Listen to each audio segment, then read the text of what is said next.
ఓం అనే ఈ ఒక్క వర్డ్ మీ స్ట్రెస్ అలాగే యాంగ్జైటీ లెవెల్స్ని తగ్గిస్తుంది. ఎలాగో ఈ వీడియోలో చూసేద్దాం. Welcome to day 2 of preparing for yoga protocol instructor certification. నమస్కారం. ఈరోజు మనం యోగా ప్రోటోకాల్ ఇన్స్ట్రక్టర్ సర్టిఫికేషన్లో ప్రాక్టికల్ సిలబస్లో ఉన్న first topic concept and recitation of Pranava and హైమ్స్లో ప్రణవాస్ గురించి తెలుసుకుందాం. ఓం అనే ఈ శబ్దాన్ని ప్రణవ అంటారు. ఎందుకంటే ప్రణవ ప్రా అంటే ముందుగా, నవ అంటే శబ్దం. ముందుగా వచ్చే శబ్దాన్ని ప్రణవ అని పిలుస్తారు. హిందూయిజంలో ఓం అనే వర్డ్ కి చాలా ఇంపార్టెన్సే ఉంది. మనం చూసుకున్నట్లయితే మంత్రాలు లేకపోతే శ్లోకాలు అన్నిట్లో కూడా ముందుగా ఓం అనే వర్డే వస్తుంది. ఫర్ ఎగ్జాంపుల్ ఓం నమ శివాయ, ఓం నమో నారాయణాయ, ఓం నమో భగవతే వాసుదేవాయ.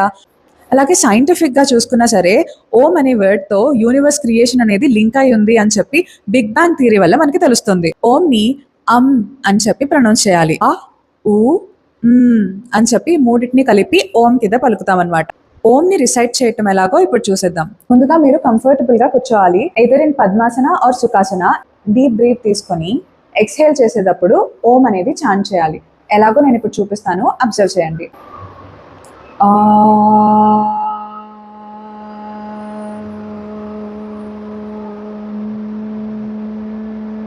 మనం ఎక్స్హేల్ చేసేటప్పుడు ఆ అనే లెటర్ పలుకుతున్నప్పుడు డామిన్ పార్ట్ నుండి ఎయిర్ అనేది రిలీజ్ చేయాలి. ఊ వచ్చేటప్పటికి చెస్ట్ నుండి ఎయిర్ అనేది రిలీజ్ చేయాలి. వచ్చేటప్పటికి మనం నాజల్ నుండి ఎయిర్ అనేది రిలీజ్ చేయాలి. అలాగే మనం 1:1:2 ఈ రేషియోలో మనం ఎక్స్హేల్ చేయాలి. మీరు అబ్డామిన్ నుండి 2 seconds ఎయిర్ అనేది రిలీజ్ చేసినట్లయితే చెస్ట్ నుండి 2 seconds, నాజల్ నుండి 4 seconds ఎయిర్ అనేది రిలీజ్ చేయాలి. ఇలా చేయటం వల్ల చాలా బెనిఫిట్సే ఉన్నాయి. ఫస్ట్ ఏంటంటే మన స్ట్రెస్ అలాగే యాంగ్జైటీ లెవెల్స్ అనేవి కంట్రోల్ అవుతాయి. నర్వస్ సిస్టమ్ అనేది కూల్ అవుతుంది. అలాగే ఇన్నర్ పీస్ అనేది జనరేట్ అవుతుంది. ఓంని రిసైట్ చేసేటప్పుడు పాటించాల్సిన జాగ్రత్తలు ఏంటి అంటే మీరు ఓం అని చెప్పి గట్టిగా అరవకూడదు. It should be natural and smooth. అలాగే throat infections or throat issues ఉన్న వాళ్ళు ఈ ఓం అనేది చాంట్ చేసేటప్పుడు చాలా స్లోగా చేయటం బెటర్.